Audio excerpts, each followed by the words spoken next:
I'm 32 and, I've lived so many years with pain and dysfunction, just thinking that I was like trapped in that, you know? And there's so many women. Yeah.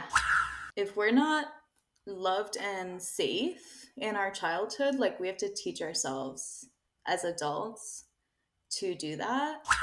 If your womb is not healthy, like that is your energetic, like abundance and, ability to create. That's like your creative energy there. Sabrosura pa' ti que qué.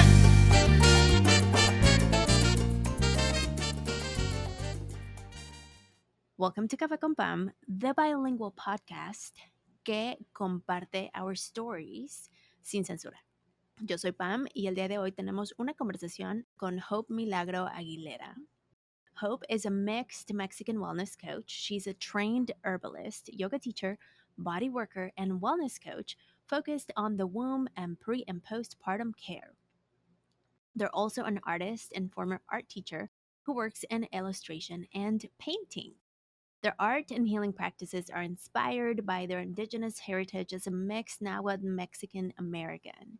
They're passionate about sharing womb wellness in a non gendered, welcoming, and decolonized approach. Listeners, this conversation with Hope, and I'm going to say this because they actually shared it publicly on a thread. They were a little bit nervous in the beginning because they're also everyone comes in with their own sets of challenges from their lived experience. And so I think you'll be able to tell how in the beginning, Hope was a little bit like, I don't know if I want to answer questions, but then eventually, as we built rapport and we continued the conversation, my role is to hold space. My role is to make sure that my guest feels the most comfortable. And sometimes that comes with time, sometimes that comes with more conversation. And so I think it's important to name sometimes that as humans, we don't always like to get questions, even though you show up for a podcast and you're going to be asked questions, but our nervous system may react some ways because you're being questioned in a way. And part of my inner niña work, I know that there could be some inner niñas that may be coming up and saying, why are you letting someone ask you so many questions?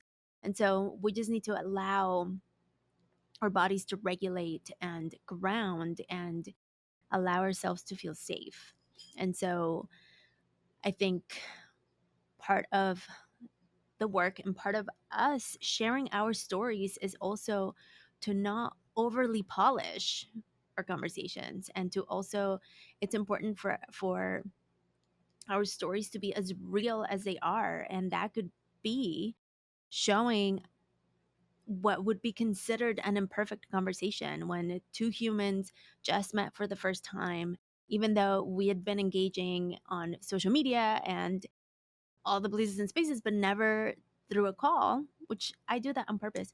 It also shows the realities of our humanity, ¿no? Entonces, bueno, no me quedo más in my soapbox, but I did want to name the truth. And at the end, like towards as we started getting to talk to each other, it was really fun. We really got into a lot of really cool topics. So stick around and stay till the end because you'll get to learn a lot. Sin más, here's my conversation with Hope Milagro Aguilera. Hope, welcome to Café con Pam. Thank you. Thanks so much for having me. I'm so excited. I'm excited to have you. So the first question we always ask is, what is your heritage? Yeah, so I'm mixed. My mom is Irish and from Gringolandia, as I call it, out here in the northeast of the United States, where they were living and settling as Irish immigrants. And my other side is Mexicana.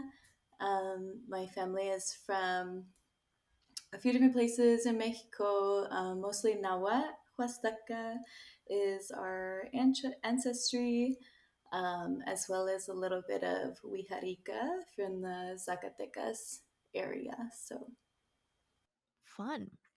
How did your parents meet? they met in church, hence Oh, my name. milagro, claro, claro, claro. I see, yeah, spiritual. Yeah, they met in the colony of the church in California.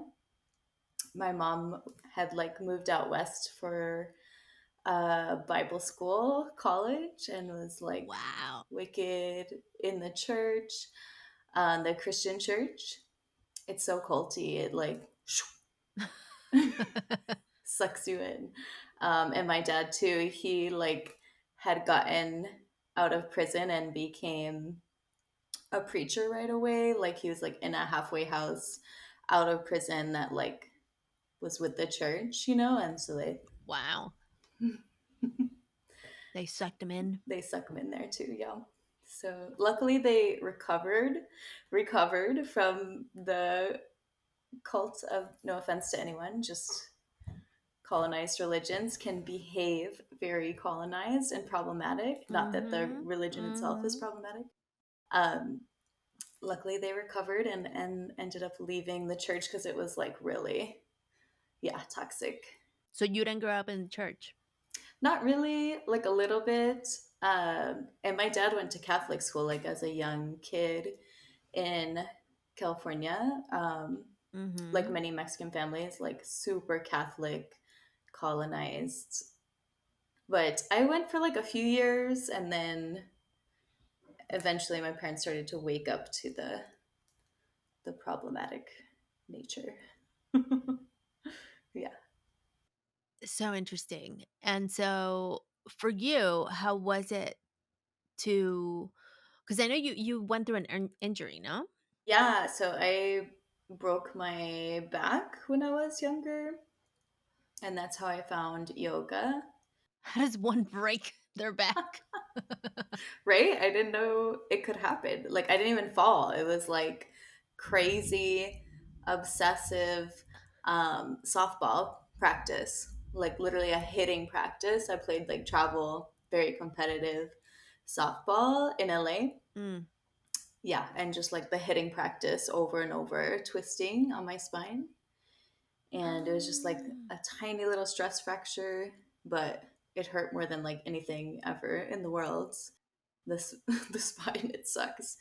That's So wild. yeah, that's how I found yoga though, and I'm a yoga teacher now. So just like everything in life, I'm grateful for the learning and where it guided me. When you went through that injury, was there ever a moment when, because like, I mean, breaking your back is, it sounds very intense. It is, And yeah. so was there ever a moment when you didn't think you were going to recover? Yeah, I mean, it's pretty scary just walking around with constant pain. And then, of course, like the temptation of pain pills. I was in high school, but like I already knew how to get pain pills. Wow. At that point, I was living in rural New England out here. So it's like very easy to get down into the drug path here. I mean, it's like anywhere, unfortunately. But yeah, so there were definitely times where I was pretty scared and had to wear a back brace, and that was fun. Oh my gosh. So you didn't play softball anymore? No, yeah. As I got older too, I was like, this is so intense, and why? Mm, mm. It's like, I don't want to be like, I'm not trying to be an Olympian here. I was just looking for validation from my distant father. So, In softball? yeah. Interesting. Yeah. Being good at something, succeeding. Um, I do think sports are good for that and building that confidence and, some competitive nature is definitely healthy to explore as a growing youth Mm-hmm. and build that confidence, that fire in you, for sure. For sure. And it served its purpose, and Mhm. and you did it. And so you go through the injury. How did you make it? Wait, from LA to the East Coast? What happened? Yeah, so we moved out here when I was a sophomore in high school, so that was like cultural super shock. Um, as a high school kid, I was like, "What?" I went to Granada Hills High School in LA. Laguna Hills, you said? Granada Hills, Granada Hills. Got it. yeah, like where they like filmed a 3-6 Mafia music video and stuff, like in our football field, like 3,000 kids to a super tiny, all white New Hampshire school, like 200 kids max. Wow. How was it for a younger version of you? Yeah, it was traumatizing for sure. But it was during the housing crash in, what was it, 2008? Uh-huh. My parents lost our house, and um, my mom's family is from out here, her Irish family. So um, her mom, my Nana at the time, was like, "Yo, it's cheap out here. Just come live with me." And we were like, "Okay." So How many of you? I have two siblings, so five of us together. So you go through all of this with your back and the move. And I mean, I experienced a move when I was in high school. It's really hard. Culture change. There's a lot of things. Who introduces you to yoga? Yeah, so I actually started doing Jillian Michaels yoga videos online. Nice. Nice. So random. I don't know. She was just on there on YouTube. So there we go. Thanks, Jillian It was Michaels. free. Yeah, I was like, she looks good. She looks like she's She had great marketing. flexible and fit. Let's go. Yeah. And then yoga ended up helping me like more than the physical therapy. The physical therapy's weird. They're like doing these electric shocks on my spine for whatever nerve therapy. It felt cool. I'll give them that. Okay. They'll do like a little massage and they'll give me a few stretches. And then like the yoga was the stretching, but more in depth. But the Julian is who was like, let me show you this yoga thing. Yeah, like her yoga classes on YouTube. And I was like, I love these. I was like, I feel so good. It's like, I had only done like very crazy workouts as like my physical body. Like, we didn't have, unfortunately, dancing was not like really like a part of our family. Like, I definitely had tias that were like, "Oh, I'll teach you a salsa," like a little bit when I would see them. Mm. Again, like super dysfunctional family. Like, we weren't like happy and dancing and feeling good in our body ever. Hmm. So I'd only experienced like movement and physical workouts and like crazy weight training for my travel softball, or like running 5 miles. Right. So yeah, yoga was like, oh wow, this like feels good. I'm like, like feel relaxed, feel like pain relief in my body. Like, okay, listen to Okay. it. Yoga is kind of like what called you to movement after your body being so used to intensely movement. Yeah, And so then yoga was probably more gentle. Yoga can be intense though. It could be intense.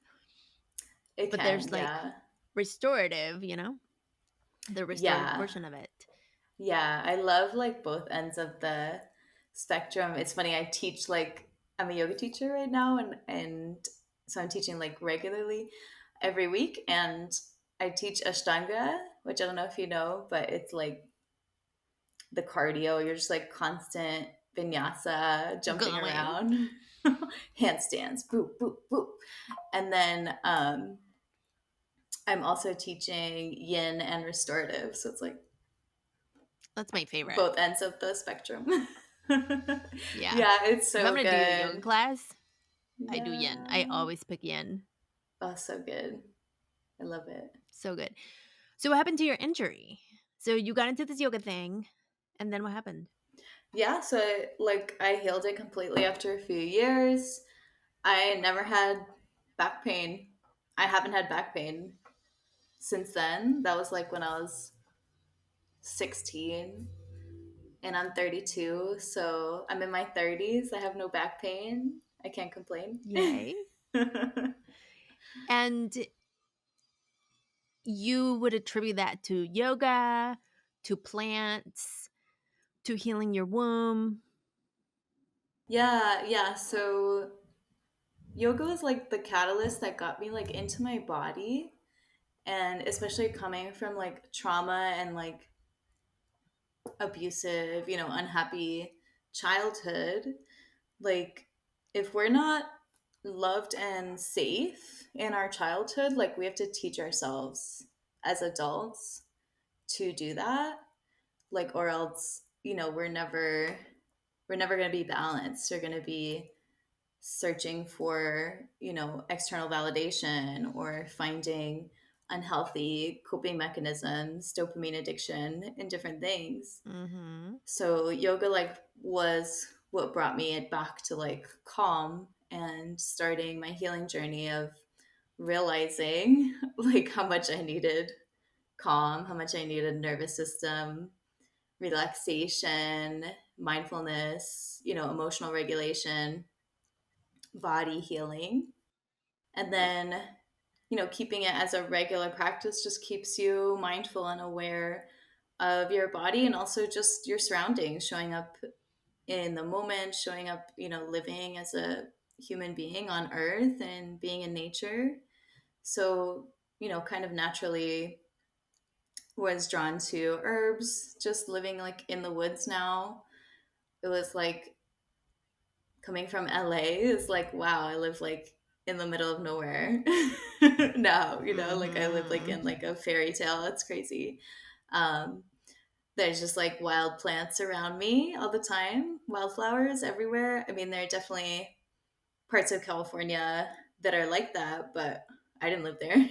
Typically not in the city. Yeah, I lived in the hood where tweakers were going through your trash cans, and that's the peaceful sounds you hear at night. So, and here we have frogs and birds. So, yeah, so just having that mindfulness made me just a more grounded human and, more grateful for the life around me.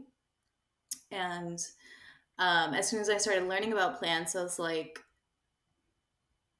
why don't we learn about Native American plants? Why do we only talk about the European names? Like, You started questioning. yeah. Eventually, I started studying Mexican traditional medicine and like our ancestral practices, on my own. How did you decide? Because now you have an apothecary and you also have been trained with by Pakistani and you do womb. So how did we arrive at the womb space? Yeah, so, just like everyone in this country, it's like doctors don't help with women's Yes. health, or people with Mm-hmm. uteruses, like it's just like gaslighting forever.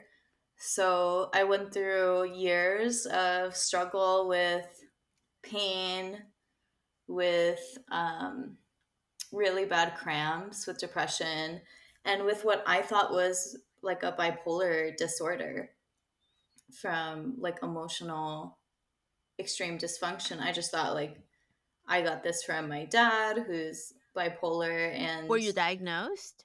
no, I didn't get diagnosed. I never wanted to see a psychiatrist. I've been in therapy, Mm-hmm. and yeah, they never diagnosed me just with anxiety. But you had signals. Yeah, and wild depression, and over time, and literally like on TikTok, learning learning more Right. learning more about my cycle than any doctor ever taught me. Found out that like connected the dots that I have PMDD, and my nurse practitioner did like confirm it. She was like, "Oh yeah, that makes sense." And I was like, "But you didn't think to like so it's like they don't know. Yep. And they're not trying. They're just like, go on birth control. Mm-hmm. There you go." And I was on birth control for a while when I was younger, and I feel like that really messed up my hormones like through puberty. Like as soon as I was like in high school, they were like, Mm. she's got to go on birth control. It'll help her acne. And I remember just being like, okay. And my mom, for some reason, just being like, yeah, yeah, yeah. Okay. Like, whatever you say. It's a quick fix band-aid. Yeah. And yeah. And then after getting off of that, my periods were horrible, horrible. And then since then, it's been like just a journey of years of like figuring out what is going on, learning from Pankitsani, from, our traditional medicines, learning from Ayurveda, which I've self studied and studied through my yoga trainings. Mm-hmm. And, Ayurveda is also like an indigenous wisdom system built off of like the elements of nature and um, herbalism and how like warmth in your body, traditional Chinese medicine is kind of very similar. Like the elements and warmth, like these are important factors for your womb health. Mm-hmm. And finally, like found after like years, like only in the past year, was like, oh my God, this is PMDD. Like I'm not bipolar. I'm not insane. I'm not just like broken from trauma. Like I can just take a Pepsid AC and it'll block my histamine receptors. And it's just like a neurological issue, like it's what I'm eating and the things around me, like being poisoned by colonial food systems. But there's a way to mitigate that and actually and treat it naturally. Like, but yeah, so I'm 32 and I've lived so many years with pain and dysfunction, just thinking that I was like trapped in that, you know? And there's so many women. Yeah. Yeah. And then it's like it's a super intersection for so I'm ADHD, and recently diagnosed autistic. So women with autism, it's insane. It's like or people with uteruses that have autism, I don't want to gender uteruses, but 96% is the estimated of people with a uterus and autism have PMDD. Wow. So everybody. That's like almost 100%. So, like, what is going on? And one of the biggest causes of histamine in your body is stress. And, like, obviously, autistic people are just going to experience so much stress in our For society. sure. It's like so high demand. And yeah, just like the speed of capitalism, Uh-huh. you know? And, not just people with autism, like people in general that have high histamines from their diet. And then stress is a big cause. So, of course, we're going to be effed up. like, Okay, so we've talked about some things that we may have to backpedal a little bit and give some explanations. So, for the people that don't know, what's PMDD? yeah. So, PMDD is premenstrual depressive disorder. And it's characterized like specifically by like the bipolar intense mood swings. Like, it's not just like the moody PMS, it's like intense mood swings, like extreme depression, extreme anger, and especially suicidal ideation, which, so many people are just living through it thinking they're just like me, like, oh, I'm just messed up. I'm just suicidal. I'm just traumatized. I'm just broken, like, and it's just literally a physical dysfunction issue. Okay. And so that and PMDD is something that humans with uteruses who bleed Mhm. still could go through premenstrual cycle. Yeah, it's usually around 2 weeks before your cycle. So when progesterone's high and estrogen is low. Yes, yes. And also could be a little bit before your bleed in like changes in hormones. Um, yeah, estrogen can cause higher histamines as well, like too much estrogen, because your body is like, there's too much of this. That's also how it reacts to like an allergy. So histamines come from like foods you're allergic to or like inflammatory foods. So seed oils in everything. Right. So now Yeah. histamine. So what is histamine? And and well, tell us more for the people that don't know. Yeah, so histamine is like your body's immune system response that causes, um, when you react to something that your body doesn't want in it, like an allergy, like people that, have an extreme allergy. And allergies can be really subtle, is the hard thing. Like, not everyone is gonna go into anaphylactic shock or like have their throat swell up. That's just like the most obvious, or burst into hives. Last year I burst into hives for the first time, and that's when I like started digging into histamines, and I was like, holy crap, like something's going on, you know? Like I realized that I was allergic, had developed new food allergies as an adult, which can happen, Yes. if you're not regularly getting your allergies tested.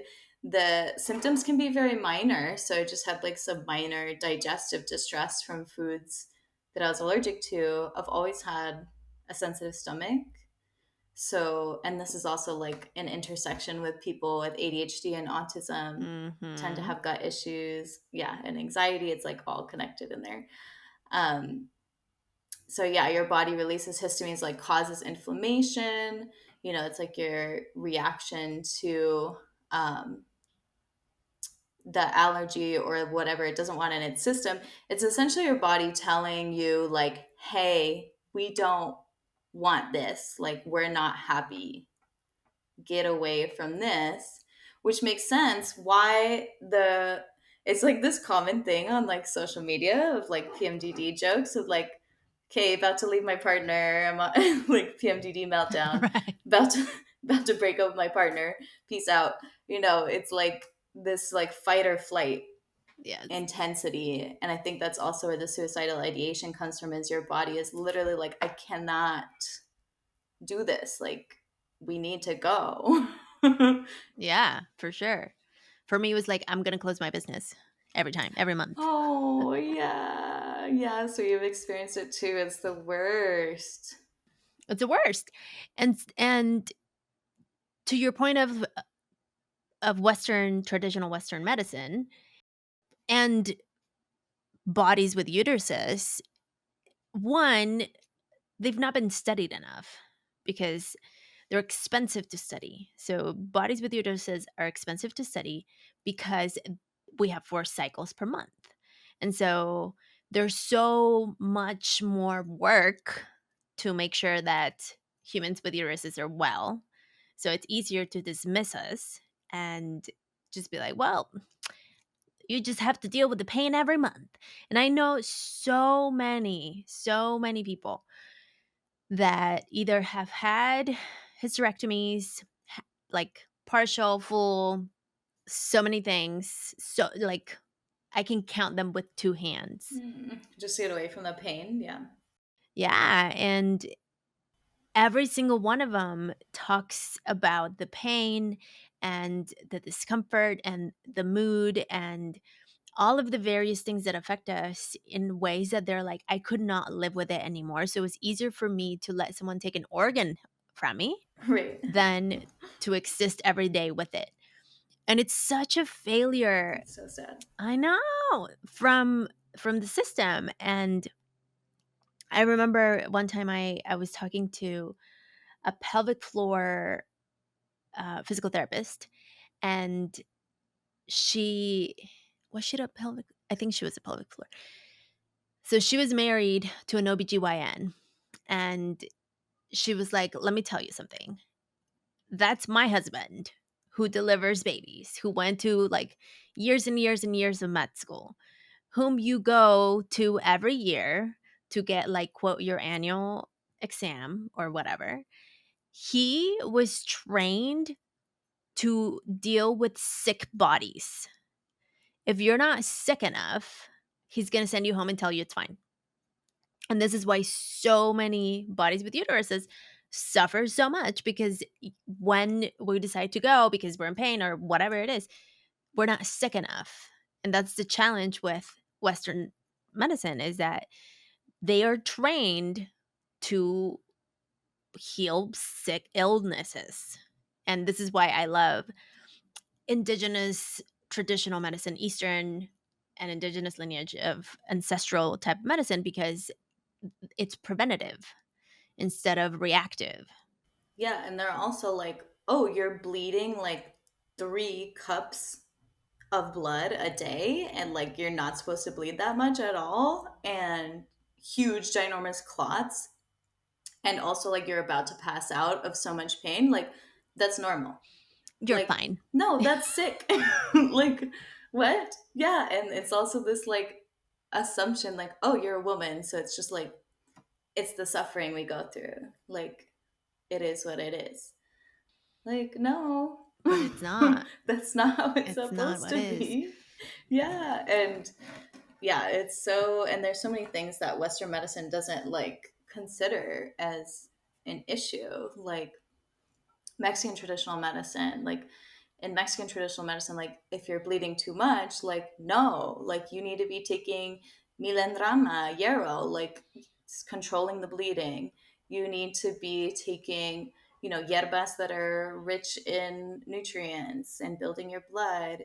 You need to be steaming and reducing inflammation. Mm-hmm. But like, yeah, Western medicine does not see Take some inflammation, ibuprofen. It's fine. right? Yeah. Or matriz caída, like an improperly placed or dropped uterus. They don't see that as an issue. But it's like, of course, if your uterus is like in the wrong place or squished or inflamed, like it's an organ, Mm-hmm. like how is it supposed to function and get blood correctly and release blood correctly if it's all fucked up in there? So it's like, yeah, finding this work in our traditional medicine, it just feels like so validating too. Like, we're not crazy, it's not our fault. It's just like, Mm-hmm. another beautiful aspect of colonization and capitalistic. Well, because healthy bodies are not profitable.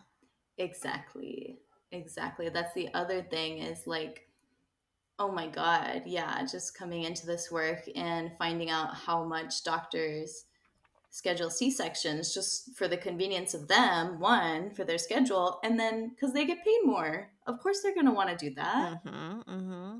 And these women are getting cut open for what? For this man? So people can What? get paid. Right? Yeah. So, okay, let's take a quick coffee break, which is Sabrosura pa' ti que que. But Hope, tell us, do you drink coffee? I don't anymore. I'm like a recovering addict. You're a recovering caffeine addict? Yeah. I'm drinking champurrado right now, so I'm a chocolate lover. Yeah. Did you make it? Yeah, I made a champurrado mix with ashwagandha, so really calming. Mm, Yeah, so good, so easy. Just cacao, ashwagandha, um, a little masa, and some sweetener. Bam. done. How Yeah, fun. so comforting. Yeah, I was a teacher for years, so I used to drink like 3 coffees a day just to survive. Another reason why my womb and my gut got so Yeah. so messed up. So what did you need to survive? The kids or the system? Oh yeah, both. Yeah. A hundred kids a day to deal with. That's a lot. Ugh, yeah. It's a lot. It's a lot. Um, I love that you're drinking champurrado, which is tres, cuatro, cinco, it's 6 p.m. your time. Yeah. Yeah. So it's So bedtime. that's a nice like evening drink. Mm-hmm. Lovely. On my end, I am not drinking. It's 3 p.m. my time because you're in the East Coast, I'm in the West Coast. I'm drinking actually, I mean, you can't, it's very diluted at this point. But I have, after, that's why I was excited to talk to you, because after my um, medical neglect, I would say, I started diving back into plants a lot. And listeners know that I have this thing about cacao as well. So I drink cacao every morning and I brew my cacao with plants actually. And so first I make this like womb wellness tea with lots of things. And then I brew my cacao with that every morning. Love that.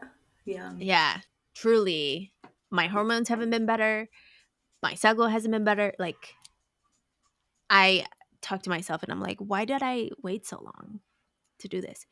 But it had to happen. Yes. Yeah. And it's so rich in magnesium. It's so good for you. It's great. It's great. My anxiety is virtually gone. Oh, love that. I know, me too, because that was not fun.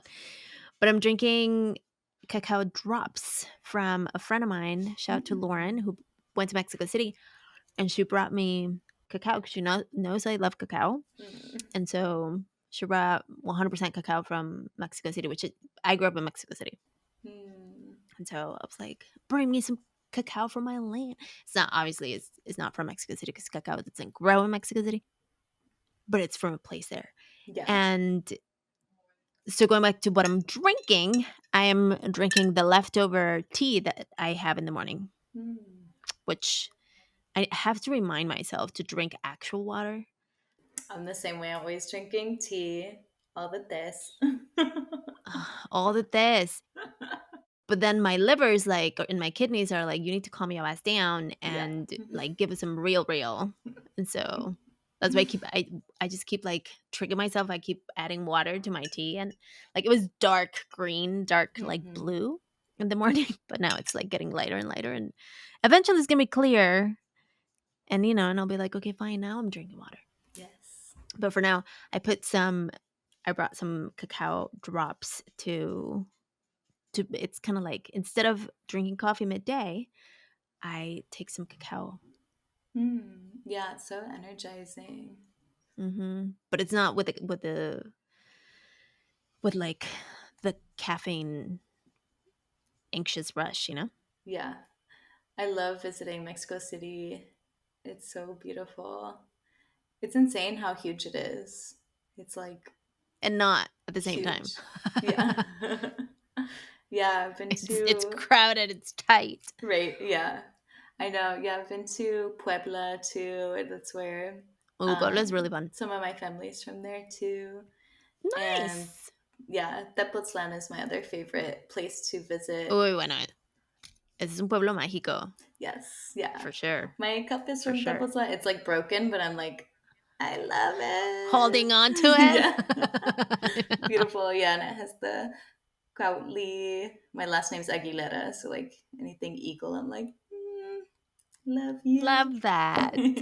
How Yeah, fun. I met a teacher there, so I try to visit every year to learn as much as I can from about the Temascali from Mm. a teacher I met there. His name's Javier, and he's just like super chill, like Theo vibes. Mm-hmm. He's just like, yeah, any Nahuatl you want to learn, any parts of ceremony you want to learn, like just come in, I'll teach you. And I'm like, he's like, Nice. here's my WhatsApp number. I'm like, so chill. I love that. I I love love that about that. Mexico. Like the culture is just like so much Giving, different. no? I miss it all the time. So much different. Hmm. Okay, let's get back to the show because we're still in the coffee break, technically. You know what's frustrating? Losing your wallet. And you know sometimes what's even more painful? Realizing your almost full punch card from your favorite cafecito spot is now gone. But at least, even when your cafecito points have vanished, at BMO, if you lose your debit card, they'll print you a new one instantly at a local branch. Plus, you can use your phone to freeze your debit card to prevent any unauthorized transactions. Learn more at bmo.com. Conditions apply. Accounts provided in the United States by BMO Bank and a member FDIC. Let's talk about something we all deserve: financial empowerment. Whether you're tackling debt, planning for retirement, or starting that dream business, navigating your finances can feel overwhelming. But it doesn't have to be, thanks to Savvy Ladies. Savvy Ladies is a nonprofit organization dedicated to helping women like you take control of your financial future. They offer free resources, webinars, and my favorite, a free financial helpline where you can connect one on one with trusted financial experts. And yes, it's completely free. Whether you're just starting your financial journey or need guidance on a specific challenge, Savvy Ladies is here to provide quality and trusted advice you can count on. So why wait? Visit savvyladies.org today and connect with the financial helpline to get the personalized support you deserve. Your journey to financial independence starts here. That is savvyladies.org. Your path to financial freedom can start today. So we were talking about the womb, and I think for the listeners, something that I learned when I was in high school in Mexico City was the huge disconnection we have with our wombs, because my health teacher. So one, I went to high school.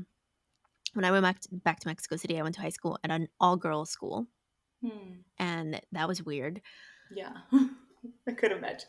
Yeah, but my health teacher was uh, an OBGYN that was also in the evenings. She was una doctora del seguro. O sea, she worked for like a health clinic from the Hmm. government. So it was like very, like it was the free clinic for Hmm. the people.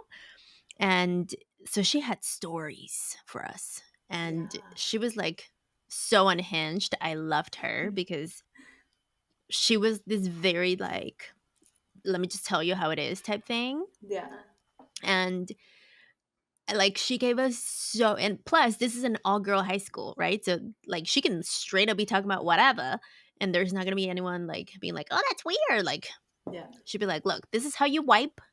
You never ever ever wipe from back to front.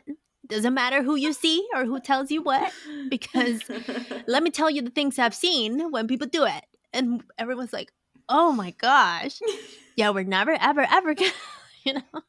So That's how you learn. that's how you learn. And she's very graphic, and little like 16-year-old us, we were like, oh, okay, so we are not to ever like not wash your hands without like putting, like we never ever do dirty hands in bodies, like we never ever put like food in bodies, we never ever, like so many things. Yeah, whipped cream. Why is that a thing? Right? Like, Crema? Like, I mean, no. like vegetables, like there were things that you're like, oh my god. But she taught us that in this like journey of exploration, there's also a huge disconnection. And through her like stories, I think I was able to see that there's a lot of power also in the womb. And through like her teachings, I mean, we learn that life gets created. We learn that also ideas get created. We learn that like the womb holds so much more than just babies. Yeah, our creative energy for sure. So tell us why it's important to make sure our womb is healthy. Yeah, well, the first thing I think of is something Panketsani said, which is like your womb's job is to be fertile, like whether you want to have babies or not. And like that's energetic too, girl. Like Mm-hmm. if you know what I mean? Like if your womb is not healthy, like that is your energetic, like abundance and, ability to create. That's like your creative energy there. Um, it's also like, we have our own little like sea and system inside of us. It's like our own little natural universe, like our own little system and moon cycle inside of The us. cosmos is within us. Yeah, exactly. It's like a portal, So Yes. literally. Women are So portals. yeah, it's also like a reflection of our health, like if you're having severe pain, if you're having an imbalance in your cycle, because it's like not just the bleeding time, like the bleeding time is like kind of like your body's also a way to communicate, like if it's really painful, it's your body being like, yo, like we're not good. Mm-hmm. Right? So Mm-hmm. like, your whole cycle, like there's cues from your body, of like also resting at the end of your cycle, like we kind of move through phases. We're not like men go through the same thing every day. Mm-hmm. It's just kind of like they're like at one level. They're not really changing hormonally all the time. So we should be living like in that cycle, but like because we live in capitalism, so many women like are having to push through pain, having to push through when they're supposed to be resting, having to push through, also in toxic patriarchy, dealing with like mediocre men all the time, in incompetent men that don't take care of them, like when they're supposed to be being taken care of and resting, especially at the end of your cycle Mm-hmm. and the start of your bleeding time. And indigenous people knew that, and they had rituals and ceremony and ways of practicing honoring your cycle. A big thing I think that people don't realize too is your gut and your womb interconnected. They are literally on top of each other. So if your gut's inflamed, your womb is squished and probably also inflamed. Yes. So, like what I go back to what I said about seed oils and like us being poisoned, women are going to feel it the hardest because we have this additional organ on the inside that needs good digestion, and we need to take care of our body. And like the gut is just like everything. It's your immune system, it's your second brain, and Yes. it's also like very intimately connected with your womb. Right? There's like a knowing there and a connection. Yeah. So important, no? Yeah, yeah. And yeah, as I got older, I started realizing just how like women are just like expected to suffer. Yes. Like it's that is like the worst part of patriarchy. It is like, and then obviously especially BIPOC women are like disproportionately affected by the medical system and systems of oppression and poverty, so they're going to suffer way more, and they just have to like bear it, you know Mm-hmm. so when I started studying herbalism, I found CBD, and like this is why I'm like, well, cannabis has always like been that bitch for me, like always, as someone with anxiety. Like she was that girl. She wasn't there for me because she gave me more anxiety, but I respect it. Oh yeah, not for everyone. CBD was good. THC was Yeah, not. THC not for everyone. THC was like, let me just make you more wild. But then CBD was really Yeah. kind, and I was like, all right, Oh we good. with it, with it. Yeah, there's so many other ways to enjoy cannabis, not just with THC. But my dad always used cannabis. My abuela used cannabis. It's been in Mexican medicine like since Everywhere. the Spanish brought it. Yeah, they were like, this shit's a remedio. Like, you just put in some alcohol. Like, I remember my tia saying that. They're like, spray it. Like, it's a little spray. You spray it on your joints. Yes. Like, or, you make a té. Like, Perdón. But we always had this jar, like, and then you would open it and it would be like so strong, and they'd be like, "Ah, no, es mi planta para las reumas," it's like it's for my joints, yeah, and you're like, "Are you sure you just use it for your joints?" But it's 100% a thing. yeah, It's been yeah, it around for a long is. time. Yeah, yeah. Ever since the Spanish brought it here, Mexicans are just like, yeah, we're down. Um, Hmm. yeah, my abuela had cancer, and like that was she died when I was young, and like that was one thing I remember about going to her house was like smelling weed. So from a young age, I was indoctrinated in. No, I'm just kidding. But yeah, she had like really bad pain and nausea. I think she had kidney cancer. Okay. So really bad pains in there, and that was the only thing that would help her and make her feel Wow. better at all. Like none of the medication helped or anything. So she just used she just used the thing, and yeah, I bet she's proud now that I grow mad weed. Mhm. Mhm. Mhm. So yeah, so that's why I focus on cannabis in my herbalism work that I do. It does make it a little different. Obviously, there's like a lot of stigma. It can make it difficult to, like, my Instagram account got deleted. Like, it makes it difficult kind of in all ways. It just like adds another. Not recently. It was like my first Instagram account Because you talked about cannabis. because yeah, just posting about CBD and like that's legal. Wow. It's so petty. I'm like, this is literally So legal. Like, petty. like I have like you know I have a license. You could look it up. Um, Mhm. Mhm. and then there's people like literally selling THC sodas on Instagram ads, and I'm like, Mhm. make a decision, Mhm. Instagram. What are you doing?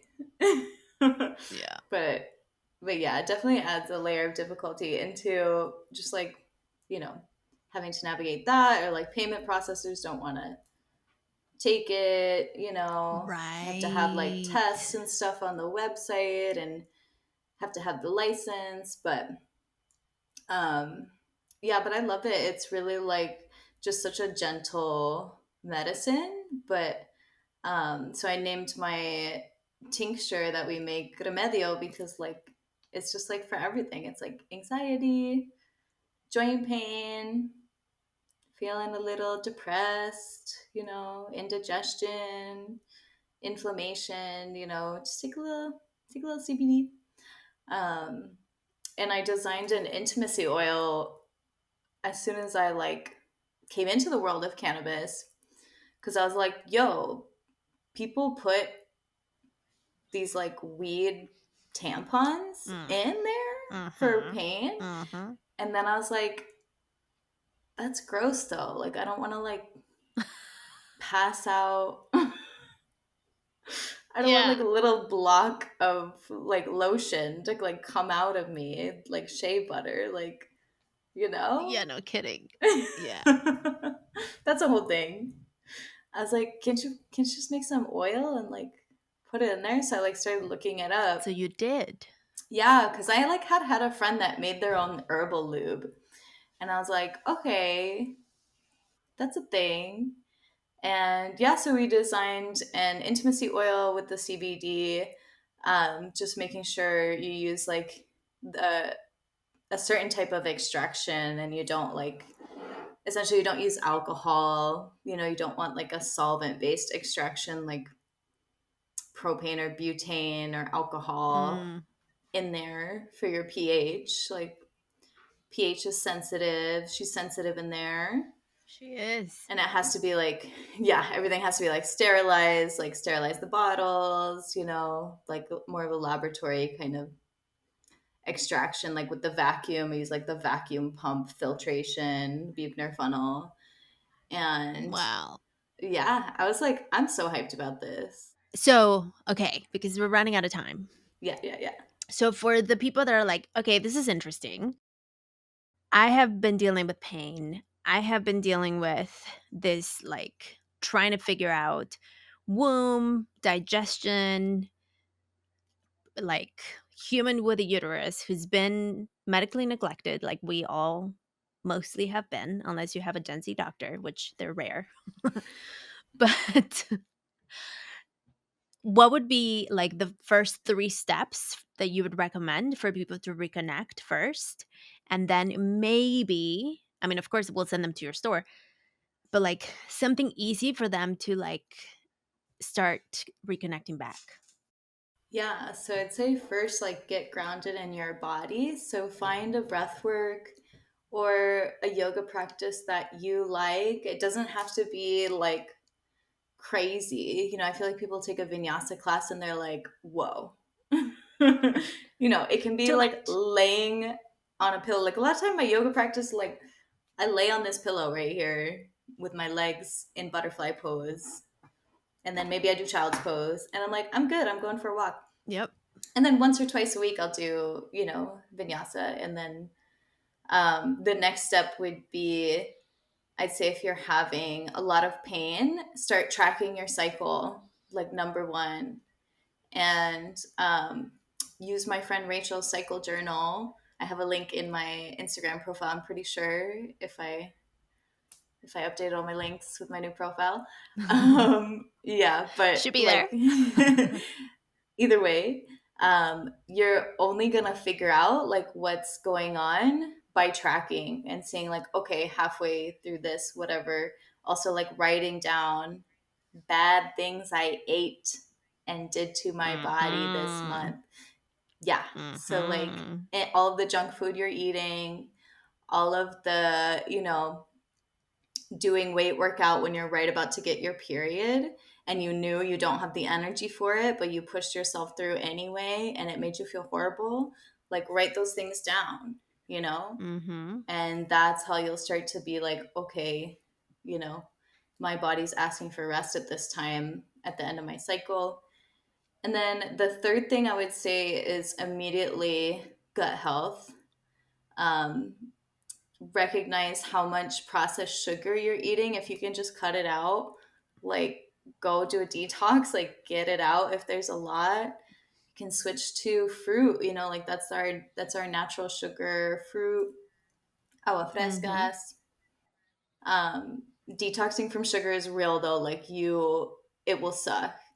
And Yeah. yeah, if it's like really bad, like if you have a candida like infection, or if you have like a parasite or something going on, the sugar detox, like your body will be fucked up. Like you might have the Be ready. runs. Yeah.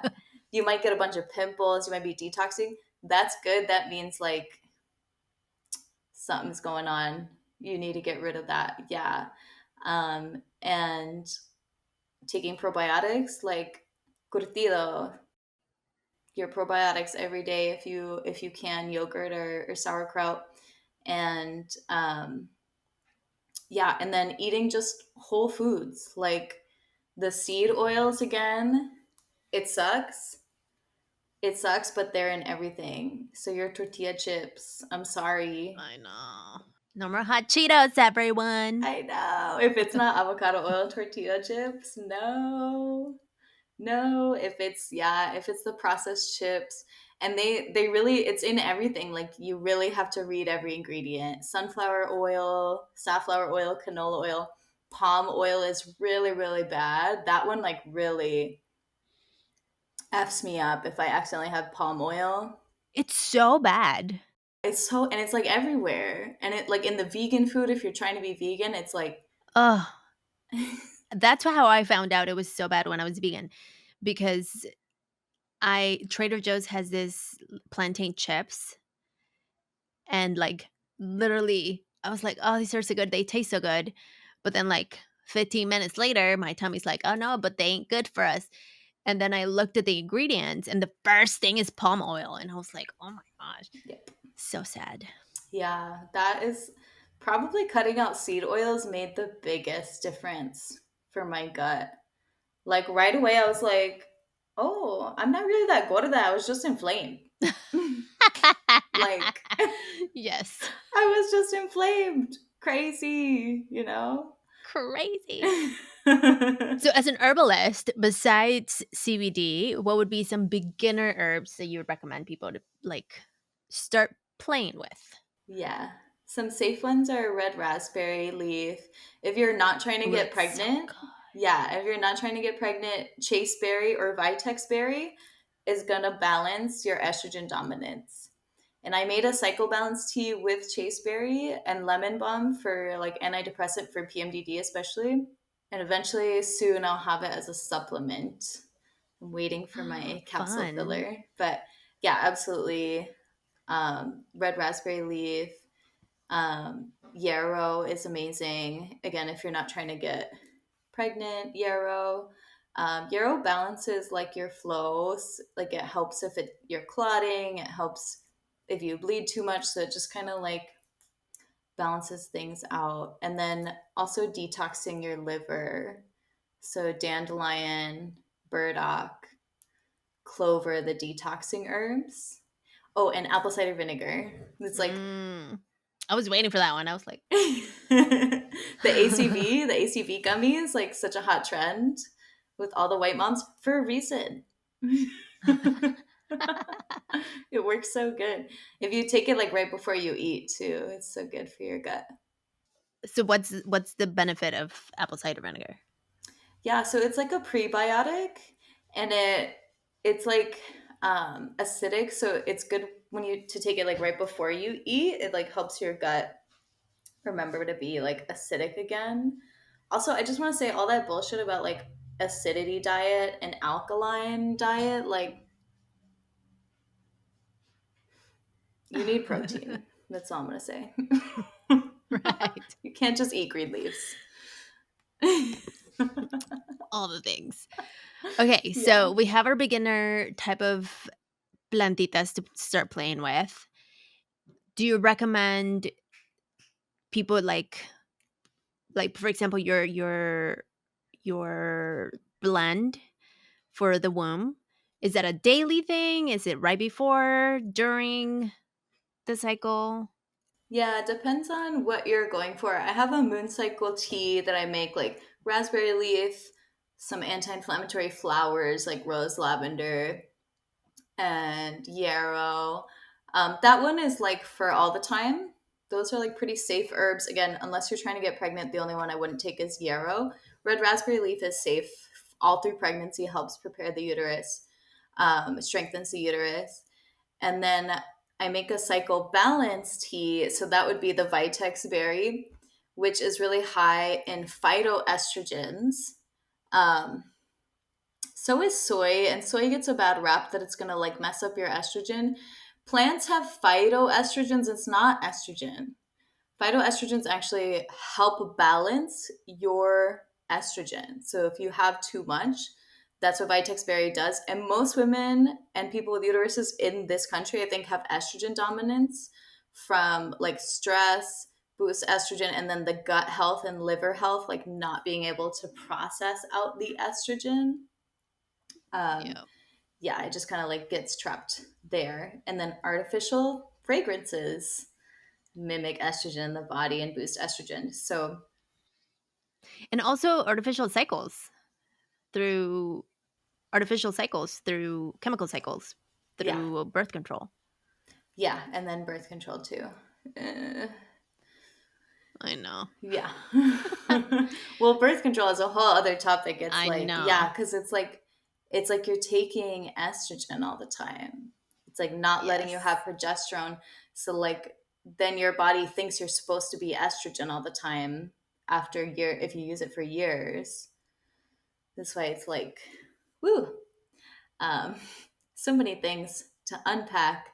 when So many things. yeah, I was like writing out my womb consulting questions because I just launched like a holistic womb consult service. Um, and it's like, yeah, that was one of the questions, like, have you been on birth control? Because it's like It's a big deal. we so many of us are messed up from that, and For sure. that's gonna probably give you estrogen dominance. Um, but yeah, the psychobalance tea you take all month, and like with herbs, they're very gentle, so you have to be consistent. It's not like, it's not like a pill that you just take once, when the problems are there, and hope that it'll just make them go away. It's like a reg, I don't even know that word, regime. Oh, like a Like a, yeah, yeah, like like a a, consistent habit. hmm, yeah, yeah, like a habit. So you take A it like every regimented day. routine. Yeah, yeah. So you have to commit to it like for at least a few months, and try and keep up with it as a consistent thing. That's why I want to make supplements for it. It's just so much easier. A lot of times it's hard to, even make the time or have the energy to make the tea batches, like getting a filter and like, you know, Mm. doing the thing and cleaning the dishes. Like if you're neurodivergent, especially, like that can be a lot. So one thing I recommend is making, like, get the big ball jars like these, like the big one, and Mm-hmm. like make a big one and then keep it in the fridge, and it can stay in the fridge for like all week. I'm on the opposite side of I don't like taking pills, but I have Mm-hmm. a very habitual. This is why I think I have AU somewhere in there, but definitely ADHD. And raspberry leaf tea, it's what healed my cycle. And now I drink it every day. Like I Mm-hmm. cannot live without it because I noticed within like weeks. And yes, you have to make it consistent. So I think as an avid tea drinker, I would say make it a fun ritual. Yeah. I infuse my tea every morning and it's part of my morning routine. It's part of my tending to myself. And right now I'm doing a like a self-guided program called Verano con Self-Love, Mm, which is like making our summer full of self-love. And cute. one of the yeah, one of the invites is to ritualize your days. Why not? Everything is ceremony. Like Mm, our people did everything through ceremony. yeah. Yes. Cycling had ceremony, birthing had ceremony, marriage, which wasn't marriage, but union had ceremony. So why couldn't our life be ceremony every day? Mm-hmm. Yeah, that's indigenous wisdom for sure. Just like being in gratitude for every part of the day and being present. Yes. Um, yeah, especially if you can have like a cute cup and like a cute Totally. strainer, make it. There's so many ways to romanticize it. Yeah, yeah, exactly. So Hope, tell us all the places and spaces where we can find you. Yeah, so right now I'm in the middle of kind of launching my doula and bodywork services. I'm getting trained with a massage studio. So I'm still like digitalizing this. Mm-hmm. I've started taking my first in person clients, and slowly will be more online on Instagram, TikTok, Luna Xochitl, and on my website at lunasochi.com. That's Xochitl.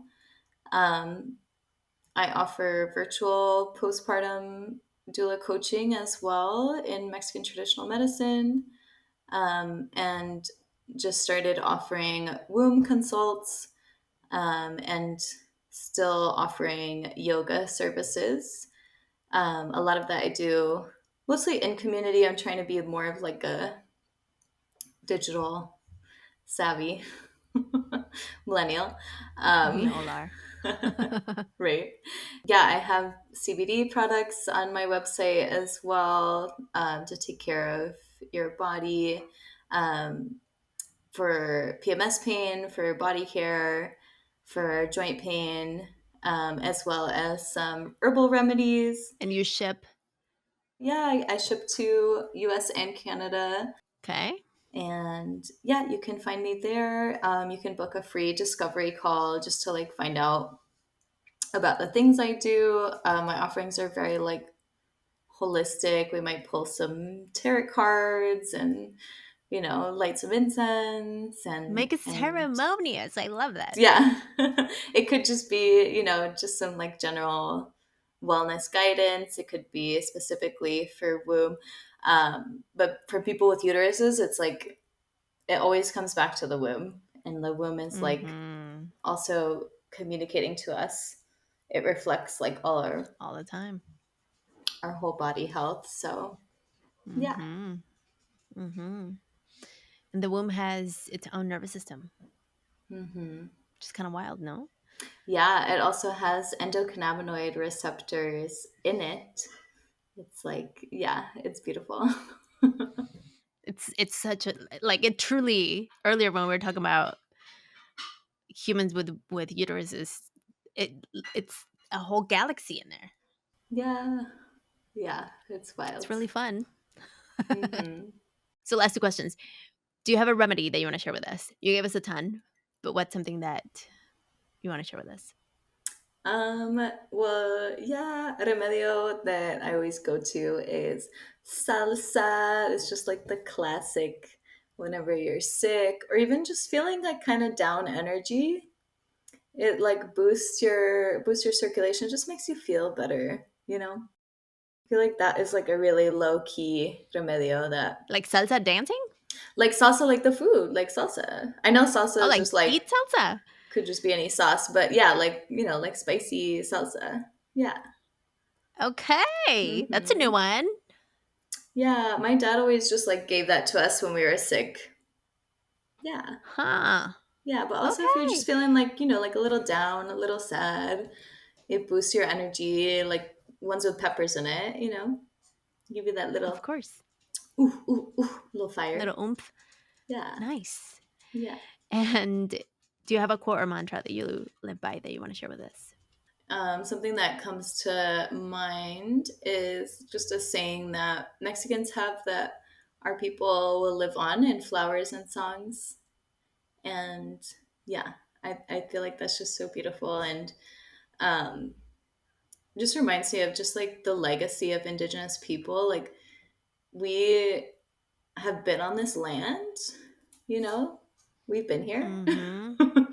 Mm-hmm. We like we evolve with plants, like we evolve together, like us tending those plants and like domesticating them, like we changed their evolution and they changed ours, like they healed us, like there wouldn't be chocolate without Mexicans that cultivated the plant. There wouldn't be corn, there wouldn't be you know potatoes, Your football tomatoes, nachos wouldn't exist without us. right? Yeah. So, yeah. Um, and also just kind of that legacy of preserving our culture, our people, through our medicines, our plant medicines, and also not just our songs and ceremonies, but like stories, our, Mm-hmm. the palabras, like the sayings, the beliefs, the words. So yeah, that really sticks with me. The more that we can share our songs, share our medicines with each other and keep it going, like leaving that legacy. Like don't just like let it be in your head, like write books, write Instagram posts, whatever it is for you, write your Substack blogs. Um, but yeah, like keep it going. It's meant to be shared as a culture. It's Mm-hmm. um, not something just to let die. Makes me, as you were sharing this, made me think of that phrase. They try to bury us, but they didn't know we were seeds. Yeah. Thank you so much for sharing and sharing space with us and sharing your wisdom with us and for your work. I'll be Yeah. ordering some things from your shop soon. And Yeah. we also have a code, right, for listeners. Yes. So if you want a little discount love from Luna Xochitl, We'll drop the link in the show notes so you don't have to frantically try to remember it or write it down if you're driving. But the code is Stay Shining, and definitely support small businesses, support Latino owned. Yeah, get 20% off. Thank you. Bueno, muchas Yes. gracias. Thank you for being here. Muchas gracias, Pam. And so nice to meet you. Mucho gusto.